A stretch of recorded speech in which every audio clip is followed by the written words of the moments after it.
La maison de la mère du leader de l'opposition rwandaise, Victoire Ingabire, est ravagée par les flammes le mardi 20 août 2024. Un incendie important s'est déclaré dans un appartement situé à Katwijk, aux Pays-Bas, provoquant des blessures chez 4 personnes.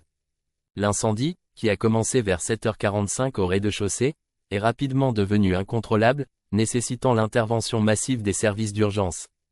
Les pompiers ont qualifié l'incendie de « gros incendie » et ont mobilisé plusieurs unités pour maîtriser les flammes.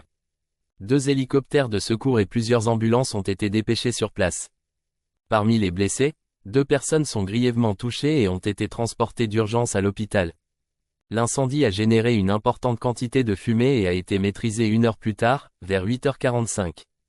L'appartement en question est devenu inhabitable à cause de l'incendie.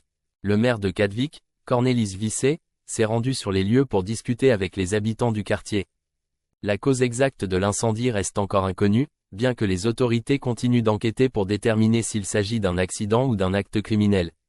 Peu après cet incident, il a été révélé que l'appartement en question appartenait à Thérèse Dussabé, une femme âgée d'origine rwandaise et mère de Victoire Ingabire Umuhoza, une figure politique notable de l'opposition au régime en place au Rwanda. Thérèse Dussabé a été blessée dans l'incendie, aux côtés de 3 autres personnes qui étaient apparemment des visiteurs venus de France. Depuis plusieurs années, Thérèse Dussabé est la cible d'une campagne de harcèlement menée par des partisans du gouvernement du président Paul Kagame. Ces attaques se sont intensifiées depuis que sa fille, Victoire Ingabire, a commencé à s'impliquer activement en politique au Rwanda, où elle est perçue comme l'une des principales voix de l'opposition. La persécution de Thérèse Dussabé est devenue un outil politique pour tenter de discréditer Victoire Ingabire.